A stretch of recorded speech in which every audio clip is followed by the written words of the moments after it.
You're listening to Dramas Over Flowers. This is an episode of What's Up in Dramaland. Hi guys, this is Porma. We are back with some news and some new dramas starting in the month of June. As always, thanks to our patrons for supporting this podcast. Thanks to our listeners for listening. You can write to us at dramasoverflowers@gmail.com or find us on Twitter at dramasoverflow. This podcast is available on all the usual places, so we hope you subscribe. And now, I'll get out of your way. Enjoy the episode. Hi everyone, this is Saya. This is Anisa. And this is Parama. So today we're going to start with an update on Jang Ja-yeon's situation. There was an investigative committee set up to decide whether they should sort of reopen the case and investigate a list of people who were accused of assaulting her 10 years back. And Anisa, you want to tell us what happened with that? So the commission or whatever that was from the Ministry of Justice, they read this like 250-page report about whether they would recommend her case for further reinvestigation, and they decided not to reinvestigate because they said like there wasn't enough evidence of crimes and that like too much time had passed and there's like no evidence because it's been 10 years. They can't like verify stuff. And then they also said that like there were some people in the Joseon Ilbo, which is like it's one of the major newspapers. They did find evidence that the Joseon Ilbo had actually influenced them because one of their reporters was indicted for like assaulting Jang Ja-yeon, and also there's been some investigations of like his uncle, who is like he's like the CEO of TV Joseon. So they did clearly find evidence that Joseon put pressure on the police not to investigate too deeply. So like they were basically saying that like yes, some shady stuff went on, but it's been too long and there's no evidence, which is like. Do you know what the statute of limitations is on sexual assault? I don't know what it is in Korea. I don't know either, but they seem to think that it's either already passed or pretty close to passing. So there's that too. So it's a statute of limitations and the fact that they don't really have. The other sticking point seems to be that there was this rumor going around that there was a list of names that Jang Ja-yeon had left behind of people whom she was like forced to sexually entertain or was assaulted by, and that it was disputed. The list was apparently not part of the letter that she had left behind, the papers that she had left behind as sort of like a suicide note / sort of a tell-all. But there were other people who were saying that the list was part of it, and so there was some dispute. I was going to say, wasn't that list discredited when they were investigating her death initially? It was discredited, but it came back up, especially because you have Hyun who was an actress in the same agency, and she came out with a testimony saying that she had seen that list. So, but okay, here we come up with another situation, which is what's been happening with Hyun. Yeah, just to insert one thing here. So the statute of limitations for sexual assault used to be 5 years, then it was raised to 7 years, and then last December it was raised to 10 years. So has it passed? Has the 10-year one passed? I guess it has just passed. But here's the thing. So it was interesting watching what's happening with main witness here, Hyun. A lot seemed to depend on her testimony, and she was really thoroughly discredited in the last 1 month. Now, I've been watching interviews of her, and she's been going through a lot of harassment because she came forward as a witness. So I felt for her. Yeah, what you were saying? I was going to say, remember there was we discussed, I think, a couple of months ago about the insufficient witness protection that she wasn't being provided. Yeah, so apparently she called the police, but they didn't come very quickly. She was getting death threats. There were a lot of things happening.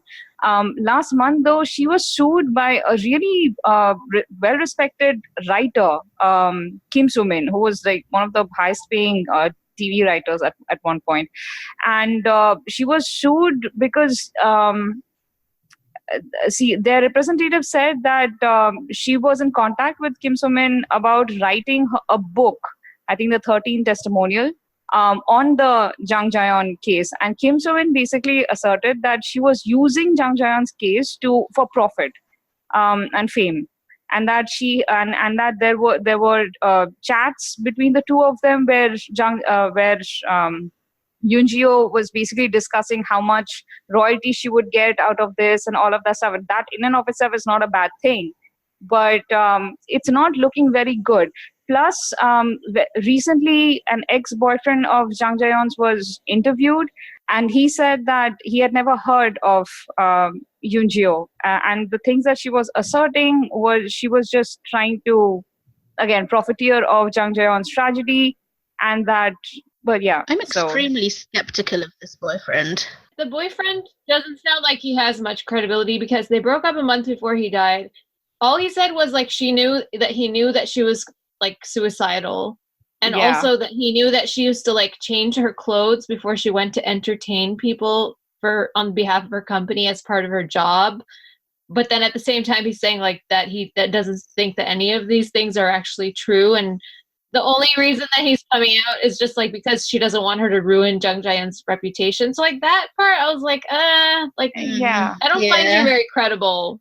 And like, why are you inserting yourself into the situation? Like you weren't even around her when No, but died. he had been questioned by the commission or the committee because he had been close to her, like in the period that was mentioned in her. Like basically, he had known her well during that time. So I suppose because they had broken up just a month before she committed suicide, it was just yeah. I mean, I'm skeptical about the entire I'm relationship. skeptical. to be Yeah, honest. it's.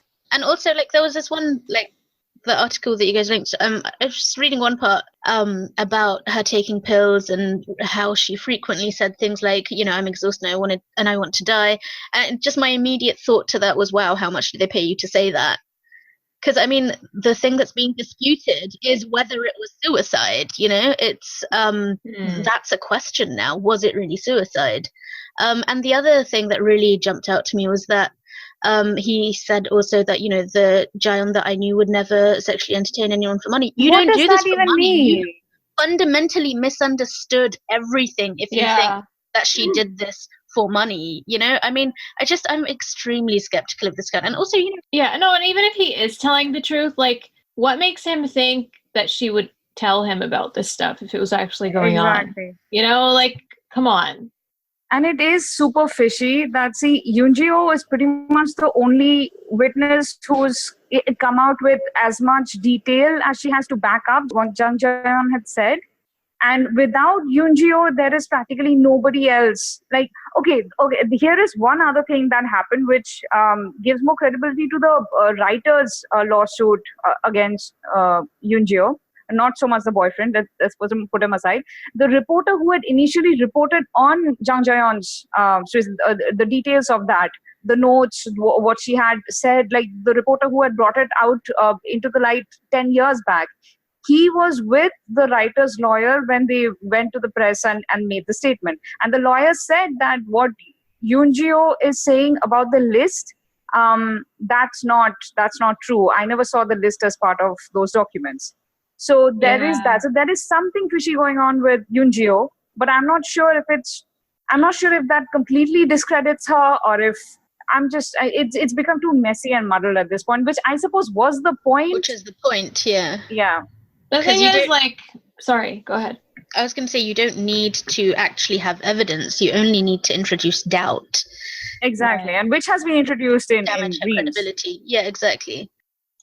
Yeah, and that's the problem with like all of this being sort of fought out in the media. But then on the other hand, sometimes the only way to even get attention for these issues is by going to the media, because otherwise it just gets like, you know, covered up by the people who are in power. So I'm kind of two minds. But I guess my feeling about all of this is that it's possible that both that Jang Ja-yeon actually did go through all of this like really horrific stuff, and also that Yoon is using it for her own benefit. You know, like both of those things. It's could perfectly possible that Yoon did witness stuff, and she is trying to profiteer of it.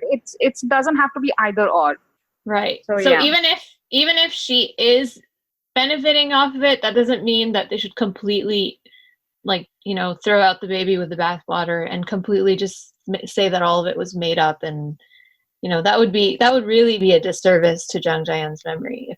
Though from the article that I read, the committee seemed to be saying that further investigation should be done against the CEO who was, I think, her agency's CEO at the time. Yeah, But I believe they had been investigated at that, but they had not been, like, there was not sufficient evidence, I think. So I think they wanted a reinvestigation to happen there. So that's about all that was. Well, the committee also ruled that Joseon Il-bo had put pressure on the first investigation that took place right after Jang Yeah, Ja-yeon's to protect the death. reporter. Yeah, so there definitely was something fishy and not, legit about the first investigation. But who knows? Maybe they had evidence at that time and they got rid of it, and now like there's no way to recover it. But this is one of the reasons that cold cases hardly ever get solved, right? You Yeah. keep something, in the freezer for 10 years. What do you expect? Plus, I imagine an incriminating note like that would not have been kept. No. Very So long. even if it did exist, like who's going to be able to find it now? Mm. Yeah. So I guess if anything new comes out, we will keep our eyes out. I guess we can move on to the next thing. Yeah, let's move on to the next thing. So the next thing is happy because I'm so happy to hear this news. Kim Woobin has been seen at an airport looking healthy and happy. Oh, yay. So it seems like his agency is being very cautious about any type of comeback. And they say that they don't know if he wants to begin acting anytime soon, but they are saying that he's doing better. And like various people, and I love how even the reports of him like traveling around with like his girlfriend and his friends and like other actors, they're all like super respectful and they're all just like, we saw him, he looks happy. He's friends. So yeah, so he and if anyone didn't know, he got this like really rare form of cancer and he's just been recovering. So, but yeah, I think he had like a couple of rounds of chemotherapy and he's had a bunch of rounds of radiation, but he's doing better. So yay. I have to say that I hope he doesn't come back too soon, just because if, drama sets are always places where you get overworked. Just I agree. Recover fully, strongly, give it a few more years. Yeah, and he's still very young. He doesn't. Yeah. Like, Traveling. don't overdo it too soon kind of thing. Exactly. Yeah. He should go and like hang out at the beach and like, marry his girlfriend and like have fun and do whatever he wants. I also really love that he went to Australia with Jinmina and then he went on a trip to Hawaii with Lee Jung-suk. They will always be like my favorite pair of real life best friends that are also friends. Yeah. So yeah. Yeah. So anyway, that was some happy news because I think a lot of the other stories are dark. So the next story, and this isn't somebody who's like very famous, but I wanted to just bring this up as a little bit of a callback to our previous episode. There's this Webtoon artist called Jian84, and he became famous for his Webtoon, but he's also become like a TV personality. So he's had like spots on various variety shows, and I think his most recent gig is on like maybe I Live Alone or something. But I Live Alone, and he is one of the MCs for that. But one of his like recent episodes showed immigrant workers. Basically, the scene was that they came into this like really dirty building, and the Korean people who came into the building were like, "Oh, this is so dirty," and the immigrants were like, very impressed, even though it was like really dirty, and saying like, it's great that I even get the chance to be in a seminar. I want to live here forever. So like some netizens were like, this is super racist. That is super racist. Yeah. And earlier this month, he was also criticized for content considered to belittle disabled people.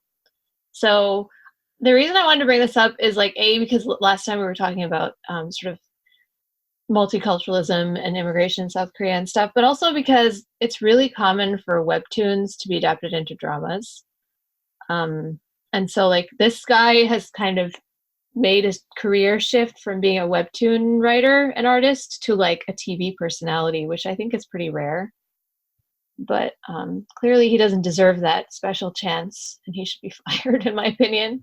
So. Can I come in with just something that will hopefully offset the Sure. unpleasantness of that? Which, because you guys know, because I've been messaging you on WhatsApp about this for like the last month. But there's a YouTuber that I watch called J Kim. Oh yes, and- I'm so glad that you brought this up because Oh, great! Please so go like on. he's a musician, and his YouTube channel originally is for his music, but like over the last couple of months, he's been doing a lot of videos about like his interest in Islam. So he's been getting more and more interested, and he's been interviewing lots of different Muslims in Korea. And because like last night I watched the one in which he interviews Bangladeshi, so I was like, oh, this is cool. And because his videos are very frequent, so he's like, got a new one every couple of days. And I just thought it shows me a side of the multiculturalism in Korea that doesn't get shown a lot, through sort of dramas and stuff like that. Because we can get quite bogged down in the negative, but people are living full real lives, and the fact that you get to see that side is really, it's like, on the one hand, like J Kim, he's really such a humbling person to watch because he's such an open and curious person, and so respectful and interested. And he brings like the best out of his interviewees as well, because a lot of them, like, they're living in Korea like indefinitely, and some of them have been there since they were like kids, and it's just really interesting. And the variety of people that you can see him speaking to is really, it just shows you a side that makes you realize how much is missing of diversity in terms of dramas. So I highly recommend. It makes you realize what's missing, but it also gives you like you said, an alternative to like, because it's only like usually just the negative news stories that we see, right? So like the racism. It's a good reminder. Yeah, it's a good reminder that there's a lot of really good people, and that people are meeting each other and having really interesting experiences and creating things. And he's just such a sweet person. Like, yes, that video such a marshmallow. That video he did where he was like, stop asking me if I'm going to become Muslim. Like, if I decide to convert, I'll let you know. But then that was funny. But then he was like, people have asked me, like, why did I start making these videos? And he's like, I used to have these really wrong-headed ideas about Muslims. And then he's like, and then I went to a Muslim country for a show, for like a performance. And he was like, and I met them. I think it was Malaysia, yeah. And he was like, and they're such lovely people. And I realized that I had all these horrible ideas in my mind. And he's like, I felt so sorry.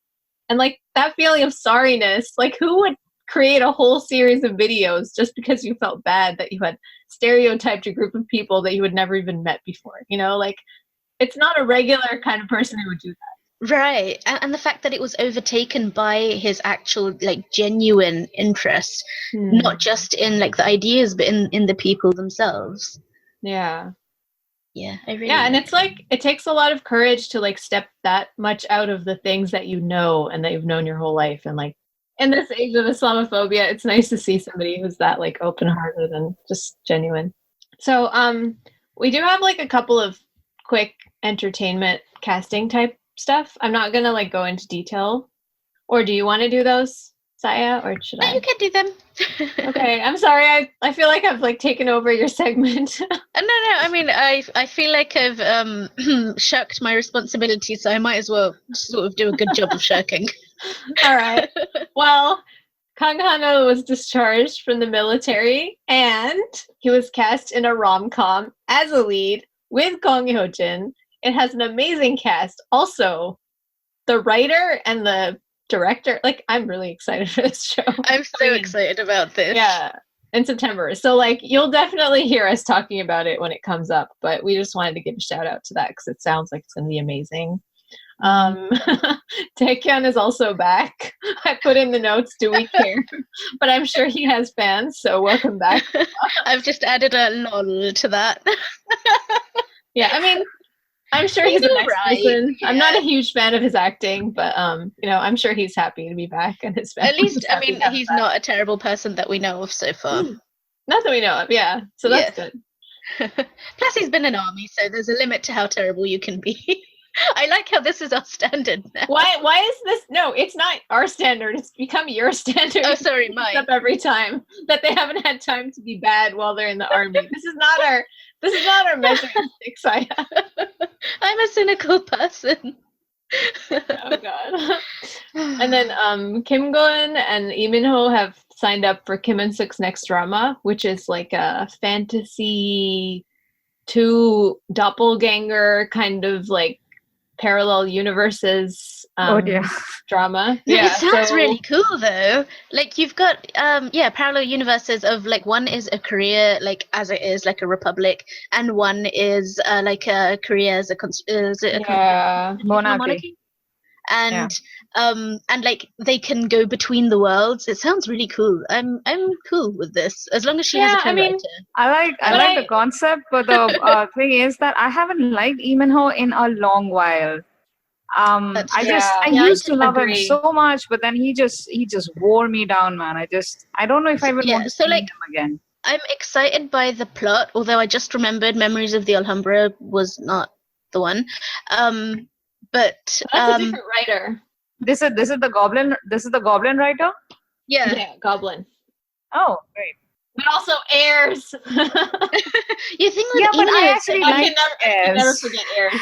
I know, unpopular opinion, but I sort of. Oh my god, really? Like not. I didn't love it, but like while it was airing, I couldn't stop watching. Yeah, exactly. Yeah, it was very soapy and it was very soapy. Compelling. I watched that exclusively for Kim Woobin. Oh, me too, man. He was so compelling in it. Because I got really bored by Park Shin-hye, and that's the first time that's happened. And I was like, what? How is Park Shin-hye boring me? Yes, because she was crying all the time, and it was annoying. Yeah. Crying was she had no character whatsoever. Oh, and her mom. Kim Mi-hyung, sorry. Kim Mi-hyung, and that's how you if you have to portray disability with a sort of like a, I don't know, if you have to make it fun, that's how you make it fun with pathos and with just sensitivity and giving her a dimension. It just I loved it. I loved the entire, like, everything to do with her mom. I loved. Okay. Yeah, the moms in that show were good. Everybody else was garbage. Yeah, the moms were totally. But it was very entertaining. You know, I proudly call and the myself side characters. I actually really enjoyed the side characters. Yeah, the Kim Ji one was great. Part of it was like she has that cracktastic quality to her dramas that, especially like if you're watching them live with a lot of other people, it can be really fun to watch. Even if like everyone really flawed. Yeah. We hated it together. I didn't. Like I still remember like how we were mocking Eminho's like fuzzy pink sweaters. No, I'm sure we were. But why? Even while mocking it, I was watching it. Is what I'm trying to say. Otherwise, I would have just like upped and left. I'm not someone who completes things if I'm not enjoying it. At some point. I'm just saying, like the fact that we hate watched it together, or like many of us. I didn't hate watch it. I just enjoyed it. Okay, I'm not talking about you. I'm talking about myself. There were many others like me. But we all liked Goblin until pretty much the last episode, right? Yeah. Yeah, I actually really loved Goblin, but she worked on that for 6 years, and I don't know if she can do as good of a job with like this type of fantastical premise when she doesn't have much time to do the world building. That's all that concerns me. We don't know how long she's been working on this though, so that's true. Having co-writers, like a second main writer, has always made her dramas better. So hopefully this one will be the same. Speaking of, sorry, go ahead. So I was just going to say, Legend of the Blue Sea was extremely underwhelming for both. So and it had such an amazing cast. The last time I found him interesting was in City Hunter, but even that's then, the only time I found him interesting. He was pretty decent in Persuasion as well, and he was a very standard hero in that one. Oh, he was amazing in Faith. Hey, do not say he was good in Faith as well. Dissing my favorite character. No. As in, I really loved that show. As you well know, I really loved it. He was great in both of those. But I also realized he has this quality, which is kind of, and maybe it's his line delivery. His voice is too low, and like because it's too low, if he puts any expression into it, you can't always it doesn't transmit. He just has a sort of a bit of a monotone. He makes me feel tired when I'm watching him. That's not the quality that I want from a main lead. Speaking of Legend of the Blue Sea, like there's the writer of that drama who is also the writer of You Who Came from the Stars, is also coming out with a new drama, and it's starring Hyun and Sohn Ye-jin. Sohn Ye-jin, yeah. Oh, Yeah. Okay. I'm not gonna watch that. I mean, I kind of want to for Hyunbin, But but I not love for both of Sohn them. Ye-jin. No, you No, can't I've gone write off her Sohn off for Ye-jin. one drama. Like that's All it takes is one drama to ruin me. wow. Yeah. Okay, that's harsh. Unless it's Yusuno, then you'll never go off them. It's okay, you can't argue. But anyway, I It just takes me wanted to- time to recover. I'm not recovered from Hyunbin preemie yet. and Sohn Ye-jin did a movie, right? Recently. It was pretty. I was watching a I'm not trailer of it, and I sure. can't remember the name. Sounds But they familiar. looked really good. I'm not sure. I mean, they're both inhumanly gorgeous, and they're also very good at acting. Yeah, they're And amazing this writer actors. is So. Well, I believe in Yeah. Hyunbin now. I didn't before, but now I do. Yeah, but Hyunbin had made his mistakes too in acting like utter jokes in certain characters. So yeah, you and can it took forgive me him for about those. 6 years to get over them. It's only been a year since Pre-Noona, so True. give it True. Okay. All right. I will always love her for Alone in Love. So maybe that's what I need to watch. you should watch that. It's really good. Oh, but before we move on to upcoming, Soji Sub is dating a former newscaster. Yay! Yes. I Okay. guess they met when she interviewed him. That's cute. She's 17 years younger than him, but like, whoever you fall in love with, that's cool with me. Like they seem to be seriously dating, so maybe we'll hear some news. Oh, maybe he'll at some get point. married soon. I mean, yeah, like it's not that common that the agent says that they're seriously dating, like, but the agency came out and said that they're seriously dating, so maybe that means there's going to be some kind of announcement soon. maybe it does. So, upcoming in June. And before we start the upcoming, I just want to make a note that the drama Aid, which was supposed to start at the end of May, is now going to be airing on June 14th. So that's the one with Lee Jung-jae. It's also called Chief of Staff. It looks really good, by the way. Like, I've been seeing the posters and the teasers and stuff. But anyway. So the main, like, really big drama that's airing on June 1st is called Arthdal Chronicles. And it's Arthdal Chronicles. Can I say something here, though? Okay. Because it's about the name, which is that the name is Arthdal, but for some reason the official English title has changed that to a th, which doesn't even exist in Korean. So like every time I say it, I feel like I have a lisp. But yeah, it's Arthdal Chronicles. For some reason, There's also an R now. Yeah, I don't know. but like So that's wait, not what say the title it slowly is. again, Saya. The original title. Arthdal. Yeah. Arthdal. So it's like an Arthdal, S. Yeah, Okay. Aseudal, Arthdal, like that. But in the official English version, Arthdal Chronicles. Why? Okay. I mean, it don't makes me know. think Alright. of us. But it's a made up word anyway. So I mean, But it's a Korean word. Like it does not have an English equivalent. There was no And need to Arthdal do means this. nothing. It doesn't have a meaning. So Yeah, I don't know. These titles and their English translations never. I think it does mean something though. Just to say, as in Korean, it does mean something. Okay.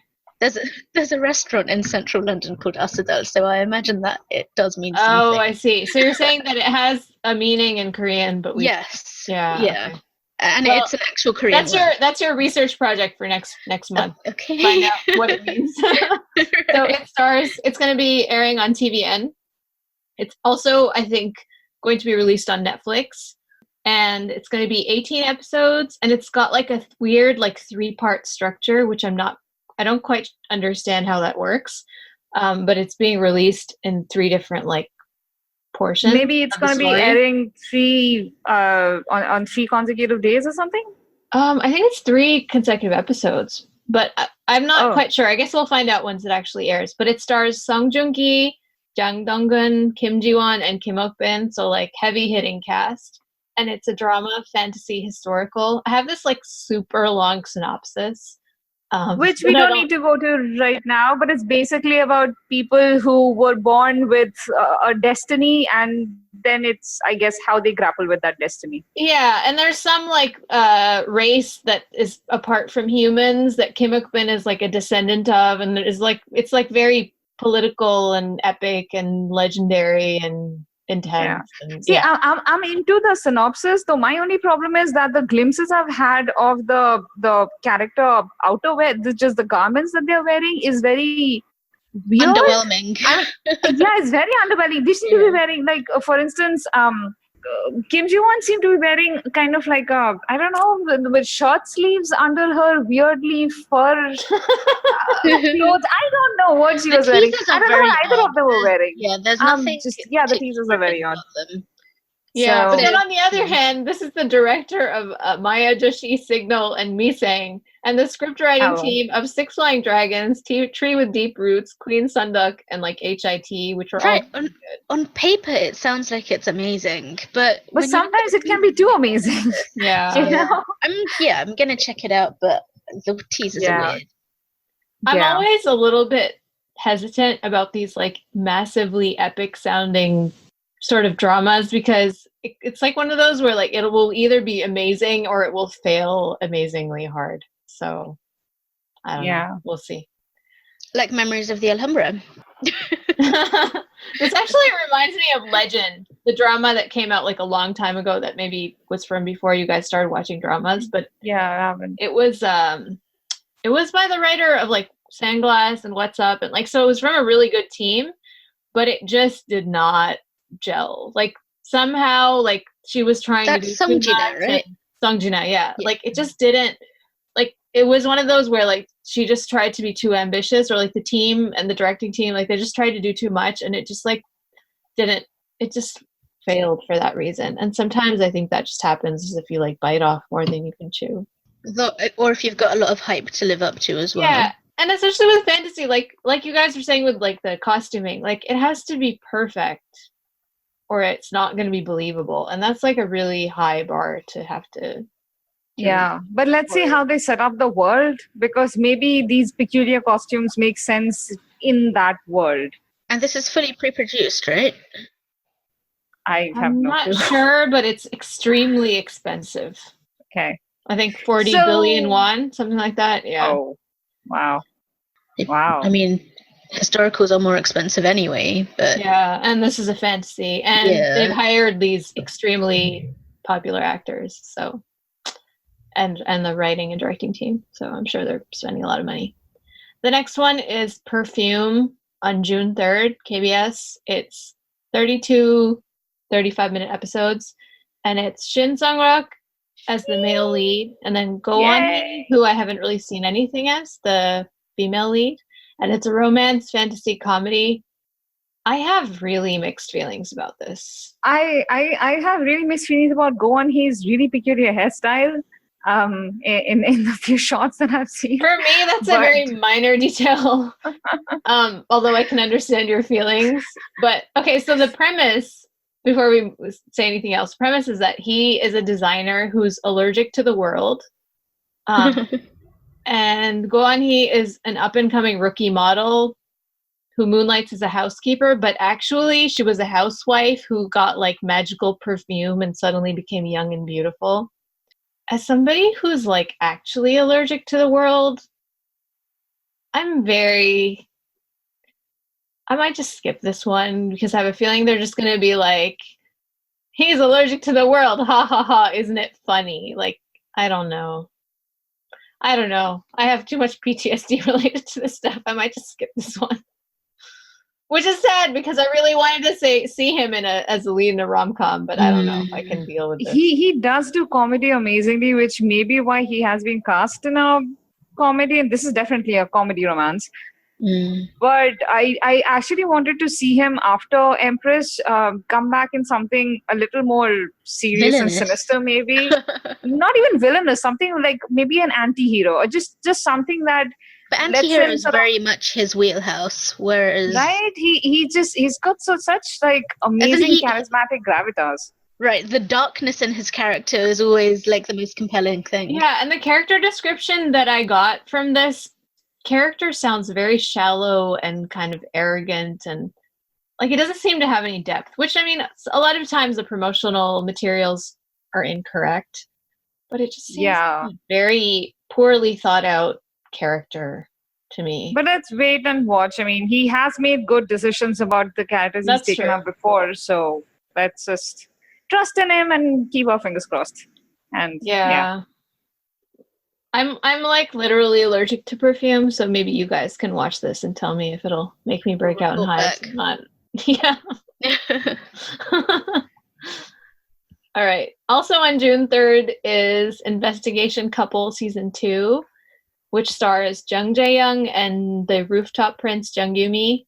It's just a procedural where one of them is a warm-hearted prosecutor and one of them is a forensic scientist with a bad personality, and they team up to solve crimes. And I think it's like the same team and the same cast as the first. I haven't watched the first season. I also haven't. I think No, I kept I meaning haven't. to, and then I didn't.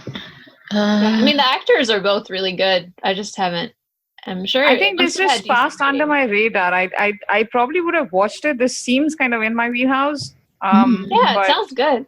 Seems like my kind of thing too. But I think I can't remember if this is the show I'm thinking of. But second half problems, maybe I can't remember. So I don't. Maybe it's not this one. Maybe it's a different one. But yeah, actually, why haven't I watched this? I may try. Add it to your never-ending list. The next one is premiering on June 5th on TVN. It's 16 episodes. It's called Search: WWW. Terrible title. Yeah. It stars Im Soo-jung, Lee Da-hee, and Jun Hae-jin, and it's like a romance workplace. So it's about the inner workings behind the portal sites and how they manage the search and trending queries through the eyes of 3 confident women and the men who admire them. So this is basically a story about a search engine, which what? But then on the other hand, I like that the lead top billed actors are all these 3 women. Yeah, it's Lee Da-hee. I've been waiting for Lee Da-hee to get something, man. Like something substantial. So I mean, and Im Soo-jung is also amazing. It might just be like a great story about female co-workers and friendship. Yeah, I hope so. The poster is just about the 3 women, which I really like. Right. It's just 3 of them. So, yeah. My only issue is type in search word. The name of the full name of the translated title is type in search word www. You never search www. That is just not something you search. So it's just like. But also, this is one of the rare cases where, the literal translated title is even worse than the official English title. What's the official title? Search www. But, the Korean title is, put in search term www. And it's simply not a search term. Okay. All right. Yeah. Are you guys ever irritated by people who, when they're telling you about their website, they start with www dot? You don't have to say that. Why would you? You're it's not 1995 anymore. Right. Sir. Okay, last one. Yeah. Joseon Survival Guide. It starts on June 6th on TV Chosun, which we just found out is a corrupt channel, but anyway. So it's Kang Jae-hwan, Kyung Soo-jin, and Song Won-suk, and he basically travels time. He was a national team archer, but he travels back in time to Joseon. And he meets Song Won-suk, and they team up and have hijinks. It looks like an action comedy with some romance and time travel. So yeah, it's probably gonna be like a buddy. I was gonna say buddy cop, but yeah. It sounds more romantic than anything else, and I like it. And it looks funny. The teaser looks funny, and Kang Jae-hwan is really great in comedy. So yeah. Okay, that's it. So that's all the June dramas. Well, we'll report back next month on whether they're any good. Yes, and report back to us what you guys think of them as well. Yeah, what are you looking forward to? And if you've picked up something new, let us know. As you saw, we occasionally do take your recommendations. No, we always do. So. I think we always we don't get so many that we have to pick and choose. Yeah, exactly. All right, guys, stay safe and I suppose Eid Mubarak as well. Oh, that's right. Comes out. So Eid Mubarak to everyone who has observed the Ramadan and eat lots of food and keep us in your du'as. Are we allowed to say things like that? It's our show. We can say whatever we want.